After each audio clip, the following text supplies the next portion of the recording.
can sell at least little 1,000 brooded chicks. For example, if I'm able to at least get 2,000 on each bird a month, that is only on one product, I'm able to scoop 2 million. Just imagine, I'm not talking about the hatching part. I'm not talking about the Russian comfrey. I'm not talking about the day old. I'm not talking about the mature birds.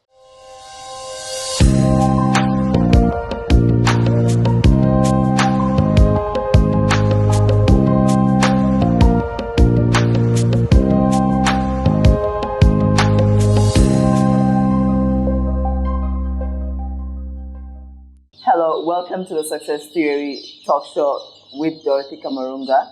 The show is dedicated to entrepreneurs that are on their journey and those that are aspiring.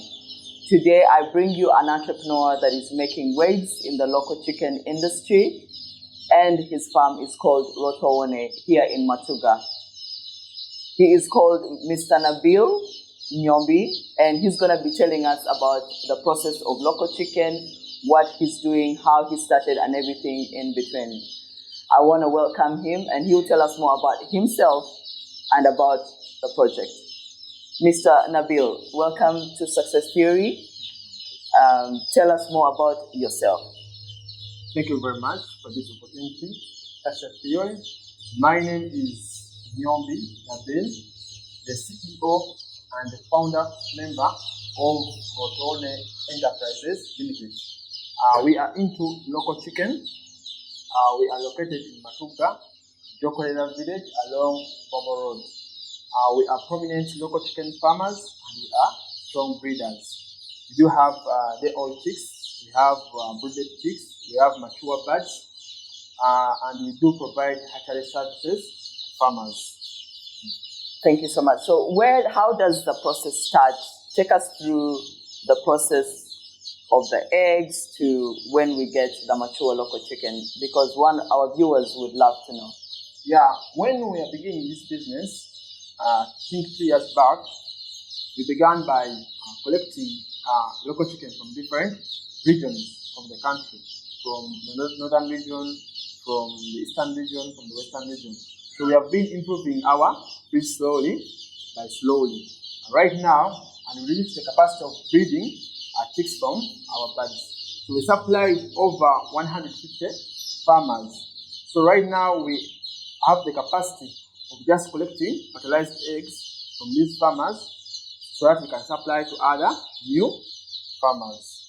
So when we collect those fertilized eggs from our farmers, we add those eggs to also our eggs and we put into the incubator. So I think it takes 21 days for the chicks to come out. Then we supply to other more farmers. There's other farmers that need chicks, others need brooded chicks, others need mature birds. We do have some local restaurants. We supply mature birds like hens and cocks. So those are one of our products. That's how we do the process of local chicken. What inspired you to venture into local chicken farming? There are very many reasons that inspired me to venture into local poultry business. First of all, local poultry business, the risks in business can be managed. For example, these local birds don't consume a lot of feeds compared to other breeds. When you look at the local chicken, the local birds are resistant to diseases. You can find, for example, a disease called Newcastle. When it attacks a farm of having over 100 birds, you can find it can sweep almost the whole flock, which is not the case with the local chicken. Local chicken can survive with our local environment, the weather, which is not the case with other breeds. For example, the layers. I read layers. When we go into cold seasons, we find there's a lot of drop of egg production, which is not the case with local chicken. Local chicken has a variety of products that you can take to the market. For example, local chicken, you can take day-old chicks to the market. You can take brooded chicks. You can take mature birds and other products. For example, for me, I'm a breeder of Russian comfrey. So every farmer that takes local birds, I also sell them the Russian comfrey because it's a supplement of food for local birds. So I see there are a lot of opportunities in local chicken. That's why I ventured into local chicken. I advise all farmers start local chicken because it's highly lucrative business. It is a highly lucrative business indeed. Would you actually take us very shortly around what happens in this exact room that we're in, like from when the eggs come from the outgrowers? Yeah. So when eggs come from outgrowers, we start looking at them to see if they are damaged. We pick only the better eggs that qualify to go into the machine. So we put them into the machine immediately when they come. We give them 18 days in the incubator. When the eggs come, we put them into this small trays, this plastic trays, Okay. and we set them into the incubator. This is the incubator. Yeah. So they stay here for 18 days. When they finish the 18 days, we get them, take them into the candling system. The candling system it's a system where we check the eggs that are fertilized and unfertilized. So we close the room. The room is going into darkness. So we use our system and we candle them to see which eggs have ticks and which eggs don't have what ticks. The candling system has a light. A light, okay. So we pass these eggs into a light. Oh, okay. So when you see the eggs don't have enough black spot. The black spot means that the egg has what? A chick. Okay. So when it doesn't have the black spot, it means this egg doesn't have what? It's not fertilized. So we put them aside. So those eggs that have the black spot, they qualify to go into the hatchery. Okay. Which is down there. This is the hatchery. Okay, so how long do you put the eggs in the hatchery? They spend there 3 days. The 19th day, the 20th day, and 21 days. Okay. So the eggs go into this basket. This basket. Yeah. So from these baskets, that's where you will find the chicks there inside. Okay. So that's the system because just only that you have to the other technical issues that we manage this machine to make sure that it works well. For example, we have to make sure that this machine must be changing every 1 hour. The machine must be changing. Changing. For example, as you're seeing it.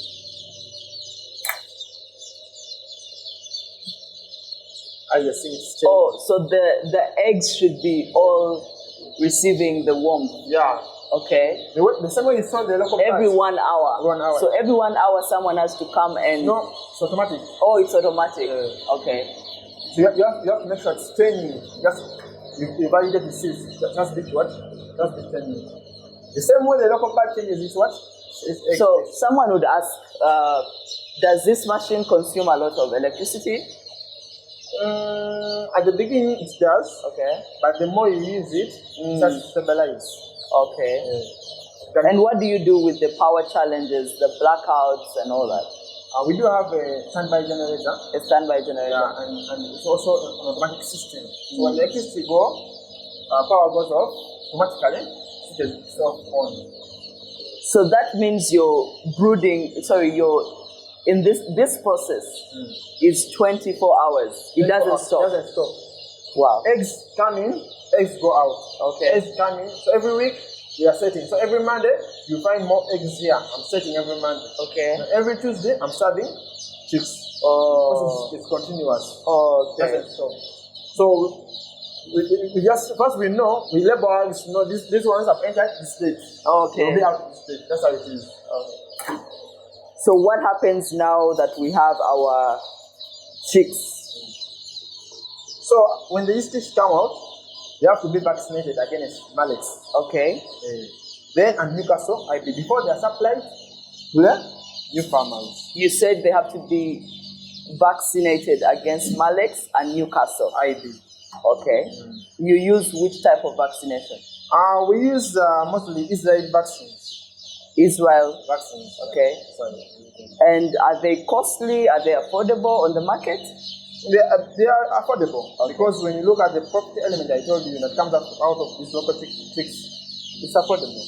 And why do you decide to actually vaccinate local chicken? Because most people feel like local chicken are resistant to diseases, and they don't need any vaccination from the start. We advise people, for example, even I'll ask you a question. When Sheraton tells you, can you supply me 200 birds every week? Will you be able to supply Sheraton when you're not in a commercial basis? No. For example, when you're having 100 birds on the free range system, which is not vaccinated, there are higher chances that you may lose all of them within 1 day. But if you vaccinate these birds, the mortality rate is not too high. So the risks of losing the business at once is not easy. So we advise farmers that on a commercial basis, let us make these local birds go into commercial basis. Yeah. So vaccinating them, you're reducing the risk of losing the business at once. Okay, so what happens now after you do the vaccination? So after doing the vaccinations, I start packing them to their boxes to go wherever they are going. For example, today we're taking chicks to Masindi, we're taking chicks to Tororo, we're taking chicks to Nebi district.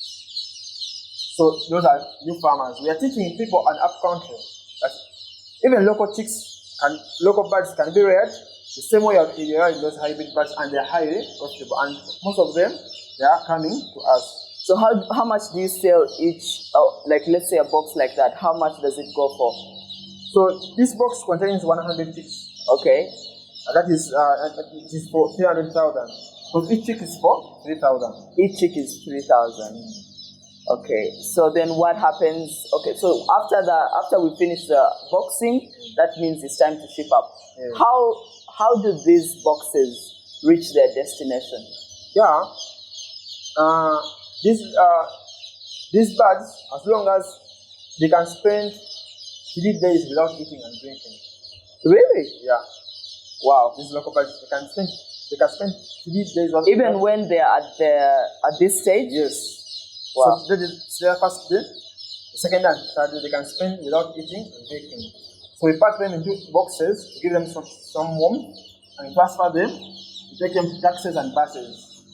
So we connect the clients with these buses, communicate so that they reach very well. And what about the ones you grow here on the farm? So after removing for the clients, okay, there are other clients that need brooded chicks. We also work with them. We take them to the brooder, and also our birds, the mature birds. For example, if I've produced 1,000 chicks, and 700 are for clients, and 300 are going to the brooder. You may find that I have 200, I have to wait until maturity, and 100 is for the brooded chicks to be sold. Okay. So that's how I do it. So can you take us to the brooder, and then we see what the next stage is like? Okay.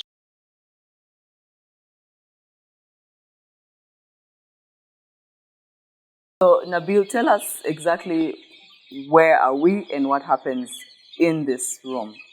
This is after the birds, the old chicks come from the hatchery. When we are finished to vaccinate them against Malex and Newcastle IB, we transport those people we give out the old chicks, and the people who need 1 month, and for us who need mature birds, we take those birds into the brooding room. The same way the hen broods is what? It's chicks.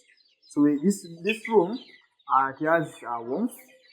It's able to maintain the temperatures so that the birds are safe to prevent pneumonia disease. How are you able to make it warm? Do you have any external warmth, or just the room is warm as it is? So we use the room. First of all, the room is good for brooding. Okay. Secondly, we use pots. Yeah.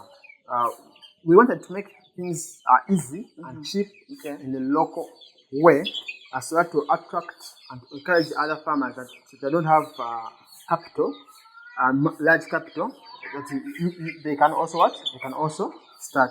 So you're using local pots. Local pots. In sewer. Okay. So we use those local pots, and we also feed these birds on pellets.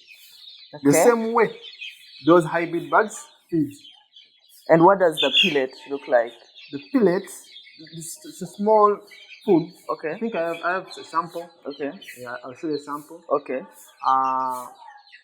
Pellet, we use trays these normal trays of eggs, feed them up to like a week. So we just maintain the temperatures, give them a lot of care, intensive care, so that they can grow faster, so that we can give them to our clients. So how old are these chicks right now? These ones are 1 month.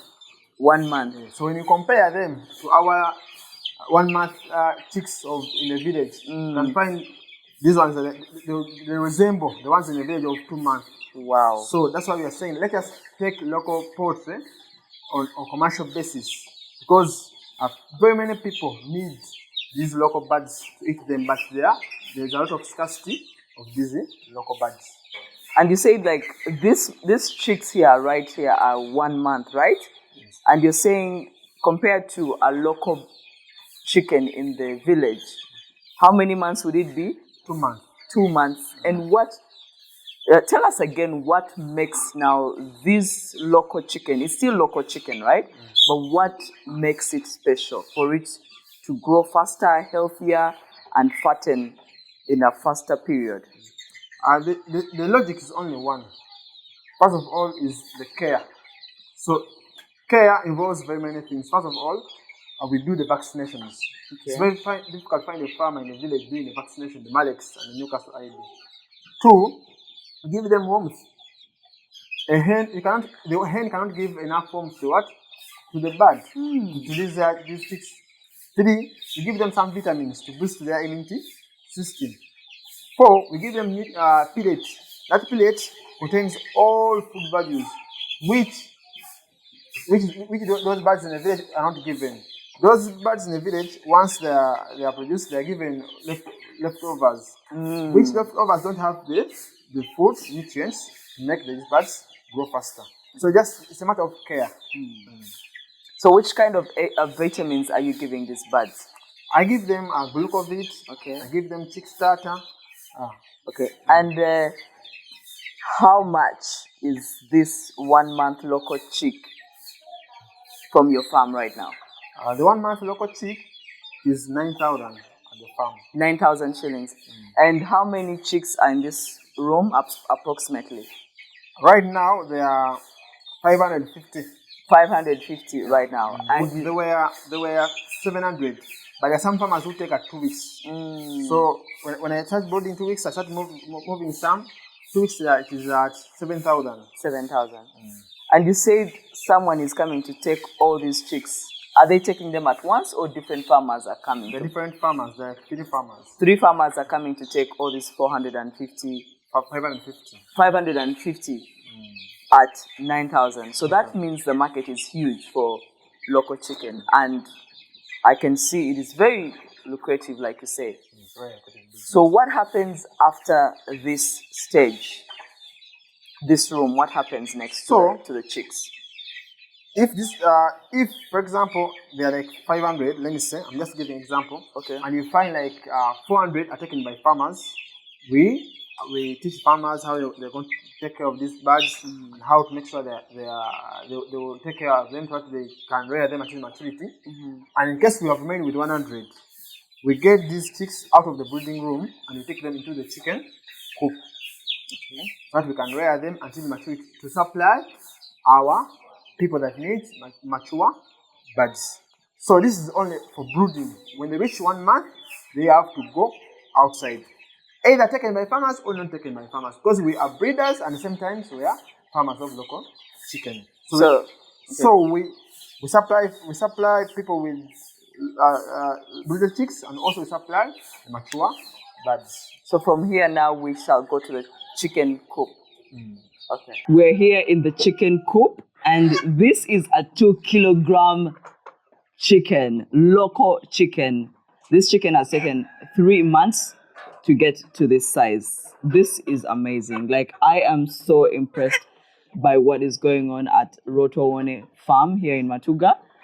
I want the CEO and founder to explain to us more about what happens in the chicken coop after the chicken have been taken from the brooder after 1 month, and when they come here, what happens exactly? Thank you very much. When the chicks are taken out of the brooder room, they are brought into the chicken coop. This chicken coop has more aeration, so it's not for brooding. So remember when these birds have reached 1 month, now they need air so that they can grow faster. When they are still young, they needed warmth. Right now, they need air. So we bring them here and start rearing them until maturity. So right now, these birds are 3 months, and we expect by 3.5 to 4 to sell off the cocks, and by 4 to 4.5, we expect all birds to be out. So we are saying if you put these local birds on a commercial basis, you give them a lot of care, you give them feeds. Of course, feeds the way the chicken, the way these local birds eat is not the same way as those hybrid birds eat, because these ones don't eat a lot. We just we can supplement them with other organic materials. You give them water which is clean. We assure you by 4 to 4.5, all birds will be grown. And how many times do you feed this chicken when they get here? So when they reach How many times a day? When they have just clocked a month, we feed them 4 times. When they clock 2 months, they go two times, early in the morning and in the afternoon. So right now they are done with the early morning meal. They're waiting for the afternoon meal. So they feed twice. That's done. So why do you feed them 4 times a day when they're 1 month old? So we are still boosting their body so that they can grow well, because by their genes, local birds require a lot of feeds when they are young to grow faster. So because they don't have those genes that those hybrid birds, they injected in them that grow faster. So we are forcing the body through feeds so that they can grow faster. But only that process takes place when they're still young. But when they grow up, when they reach 2 months, they have now matured, then they can now supplement with other feeds so they can grow faster. And what are the challenges? Yes, there's been a lot of good things. The chicken are healthy. They are heavy. Like, this is a 2-kilogram chicken at 3 months. I'm so impressed. What challenges are you facing on the farm with this local chicken? For sure, I won't lie to you. There are challenges, but they are fewer challenges compared to other breeds, because I was a farmer of those exotic breeds, and I'm also a farmer for the local birds. Okay. So when I see there are normal challenges, the diseases, the challenge of feed fluctuation of prices of feeds, the same challenges that every poultry farmer faces. But the local birds, the level of the challenge is not the same way for the exotic birds. Remember, we face the challenge of diseases like Newcastle, Gombolo. But once we vaccinate these birds, we have reduced the risks of these diseases. We face the challenges of feeds prices, costs moving high. For example, right now we are seeing maize. It is 1,600. But we have the plan B of growing other organic materials like Russian comfrey. So every challenge in local chicken has a solution. So that's why we are saying local chicken business, the risks of losing the capital is not high. Can you tell us in detail, like maybe the challenges you're facing and the solutions you have come up with as an entrepreneur? The first challenge is the rising prices of feeds, the maize. We're seeing right now the maize at 1,600. So the solution we have done is, one, when these prices go down, we buy our own maize in large quantities. Two, we are growing other organic materials like Russian comfrey to feed supplement on the feeds. We are stocking other materials, for example, like the banana peelings. It's almost at cheaper price. The sack of banana peelings it is at 8,000. So we are reducing the cost of feeds. The third challenge we used to face, but right now I'm not facing it, is the market at first. So we have done more awareness through social media platforms, and right now the orders that we have, sometimes we postpone them to other weeks. For example, right now This week we are having an order of 1,000 chicks, and we are postponing. We are first facing challenges of telling farmers that we want to postpone them to another week. So the challenge of market is done through marketing and reaching out to prominent farmers in the market.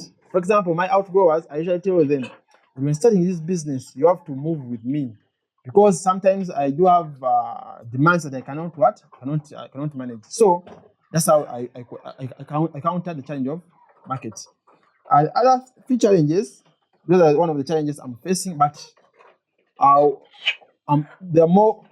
I'm facing few challenges in local poultry business. Okay, so I found something a bit interesting. You said you buy a bag of banana peelings at 8,000 shillings. So there is a market for that too? You are the market. Yeah, I'm the Does that? market. Where do you buy the banana peeling?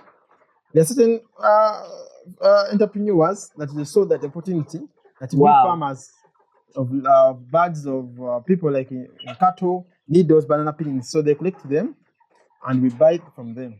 So if someone has banana peelings, they can reach out to you and you can buy it. Very well. So also tell us how much this beautiful heavy chicken is right here. Right now, that cock at 3 months you can buy it at we can sell it at 28,000. Okay. And the hen at 24,000. But when it reaches at 4 months and above, it will go at 30 to 35,000. Then this hen will go at 30,000, 28,000, making a profit element of over 10,000. So who is your biggest market at the moment? Like, where do you sell these chickens when they're the right time to be sold?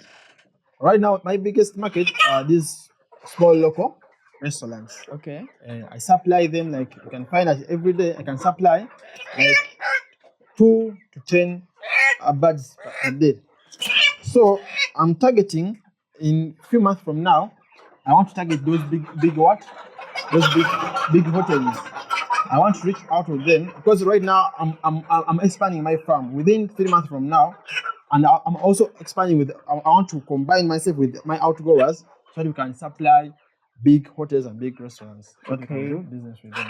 That's pretty amazing. So how have you been? Like, I know when an entrepreneur is doing business, they face a certain amount of rejections, no's. Mostly like in the beginning when you were starting your chicken chicken farming journey.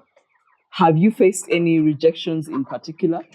Like people telling you, no, this won't work, or I don't need this, or they order for chicken and then they say no, or you make a call and then they say we don't need the chicken anymore, or we don't need your chicken. How do you face any rejection? Yeah, of course. When you enter into business, you are dealing with people from different origins and different manners. Okay. So you can find someone calls you, I need this, and this, and this.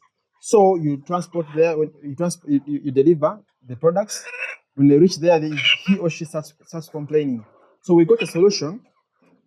We did only two things. One, when we get a call or an order from a client, we tell the client you have two options. One, you either visit the farm and come and see the product, or you first deposit, or you pay full or deposit core a percentage so that we can. How much deliver. is the percentage? Like at least 50%. 50%. Oh, that's really smart. So that means if a farmer you have seen us in social media and can have interested us with our products, we expect him or she to also cooperate with us. So when we deliver the product, we are sure that if the farmer doesn't, if the client doesn't get appreciated with our product, we can move the transport costs and also the other costs for the inconvenience. But it's rare because the clients that we are cooperating with have trust with our company. So can let's say someone come to the farm and just buy one chicken to eat at home? Yes, that's okay. No problem. And also, so what happens next? I also wanted to ask, entrepreneurs face a big problem of consistency. And I've seen you face some challenges, even if you said they are not too much. But normally when people are faced with adversity, they normally, decide to either quit or just say, I cannot do this. This is not for me. How have you been able to be consistent on this journey with Rotowane Farm and to be the source of local chicken and to actually have this kind of good product? Actually, before starting this business, I first looked at the loopholes or the opportunities. I saw that there's a lot of demand of local chicken. Because I talked to one of the suppliers of local chicken to a big hotel, and he told me he spends like 2 weeks in a village looking for this chicken. Even right now, he has agents in the village, like 10 of them, outsourcing local chicken. Wow. So I decided if I can collect breeds from different regions, then I started breeding and target the market of mature birds, and also target the people that need these birds at their homes. I saw there's a lot of market. So the consistency I do at local chicken is that I have the product at whatever stage.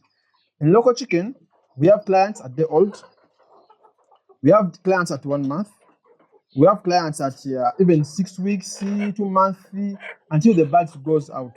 So the consistency that we did is that we involved ourselves at whatever stage. We involved ourselves at the maturity birds, parental stock, through teaching how to start parental stocks. We involved ourselves at the hatching stage. So at whatever stage, Roton Enterprises, we are involved through production and through supply and demand. Have you ever felt like giving up at any point in your journey? You've been doing the local chicken for about 2 years, you said? Yeah. And poultry as a whole, how long? How many years? 4 years. 4 years. So in your 4 years of, doing chicken farming, is there a point you ever felt like giving up? Yeah. When I just started, the reason why I wanted to give up, the reason was the market, first of all. So when I saw, what I've realized, by the way, that in Uganda we are facing a problem of leakage. Leakage. Yeah, leakage between the market and the producers. For sure, most of the products in Uganda are demanded by many people. But people who want these products don't know where to find them. In 2022, in the newspapers of New Vision, we saw traders in Nakasero saying that there were few birds. There were few birds from farmers.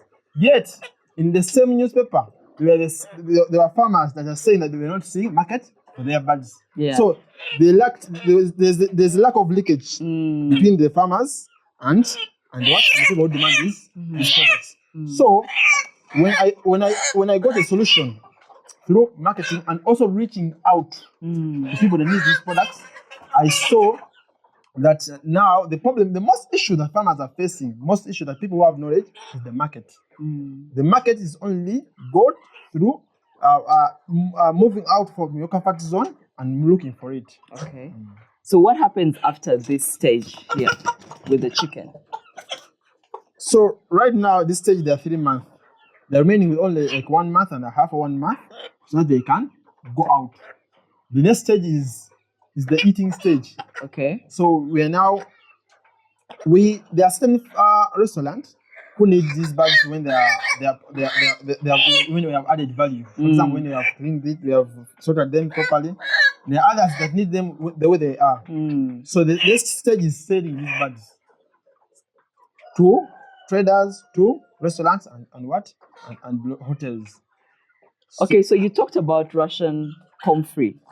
I'm sure many viewers out there who have farms or they have, chicken and all that, they might not know what Russian comfrey looks like.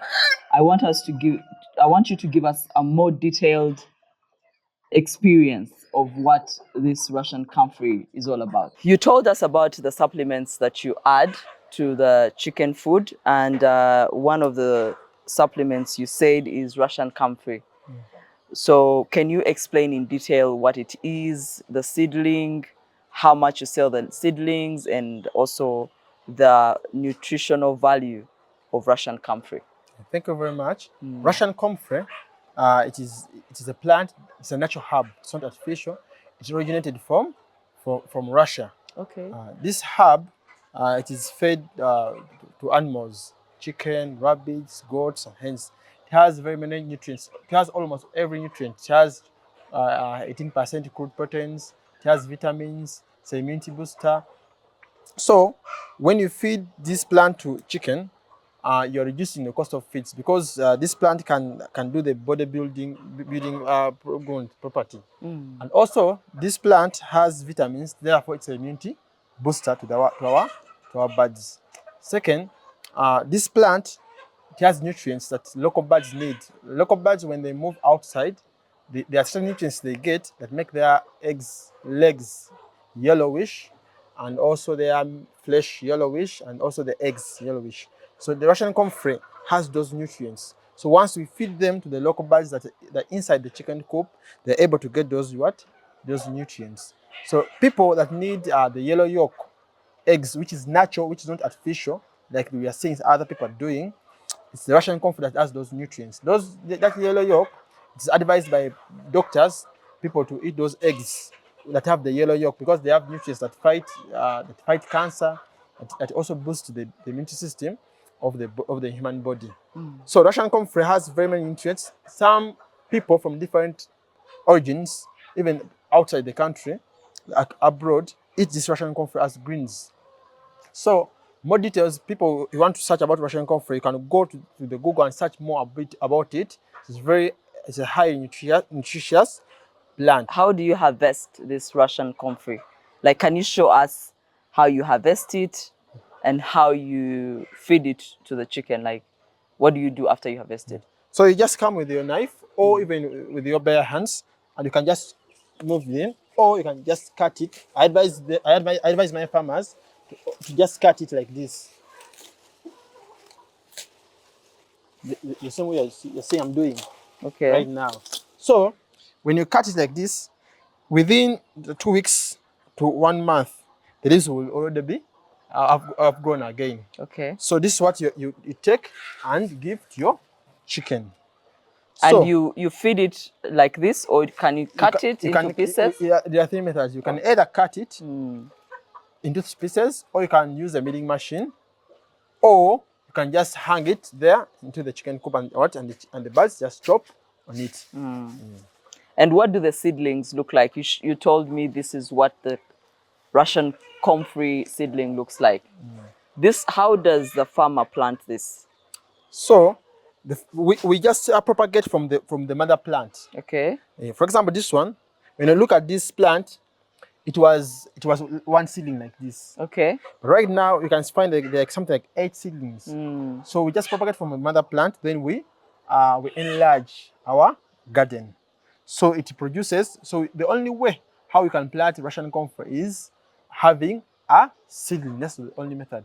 There are no seeds that you can plant. You told me there is market for this, that you're selling this to chicken farmers. How much are you selling this seedling? So this seedling is sold at 2,500. But we also have offers for farmers that buy in large quantities. For example, an acre consumes 1,000 seedlings. So I couldn't tell a farmer to give me 2.5 million. So I decided to introduce a bag of having 400 seedlings the way they are. Then that bag goes up to 600,000. Remember, the cost of feeds is too high. 600,000 is almost nothing to a farmer, because I usually see farmers at the first food store coming with 4, 3, 5 million buying food for their birds. So I tell the farmer, you get 1 million, you get 600, you get 500, and invest in Russian comfrey, because the Russian comfrey, it is you plant it once, then you start propagating at your farm, so that you enlarge your garden. Someone watching us from the beginning of this, talk might be wondering, what inspires you to do what you do? Why? Like, what is your why? Why chicken farming? Why local chicken? Or why are you doing this as a person? Yeah. By the way, right now you're talking. I'm a degree holder, having a degree in accounts, and also having a second level of CPA. I was pursuing my CPA. I'll go back when the right time comes. But I saw a lot of opportunities that the youth are not taking over in agriculture, most especially with poultry and local poultry.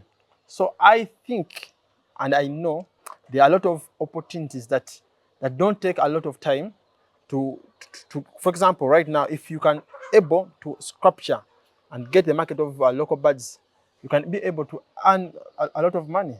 For example, let me give you one example. Right now, I'm at a capacity of at least I can sell at least little 1,000 brooded chicks. For example, if I'm able to at least get 2,000 on each bird a month, that is only on one product, I'm able to scoop 2 million. Just imagine, I'm not talking about the hatching part. I'm not talking about the Russian comfrey. I'm not talking about the old. I'm not talking about the mature birds. So you can see. So if if the youth can concentrate and put more energy, time in agriculture, most especially local poultry, and the way I'm doing, I'm telling you, someone can become a millionaire within few years. I've just spent 4 years and 2 years when I'm serious. The first 2 years I wasn't serious. I just got out of the university. I was still childish.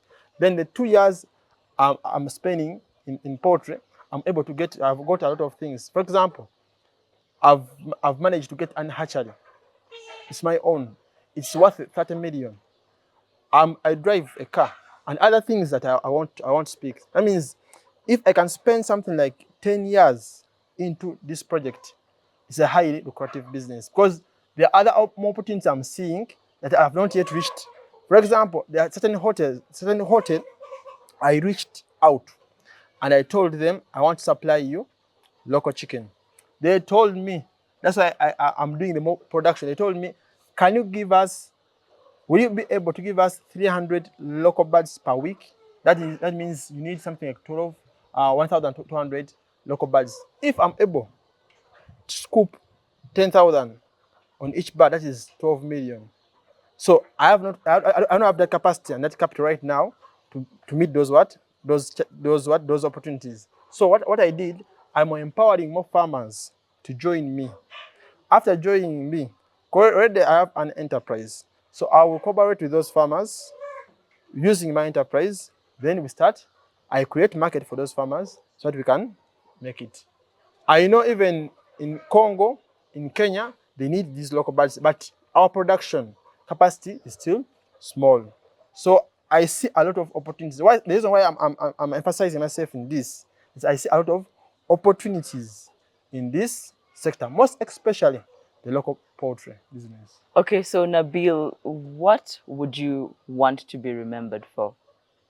Like your legacy when you're not here and your spirit lives on, what would you want to be remembered for?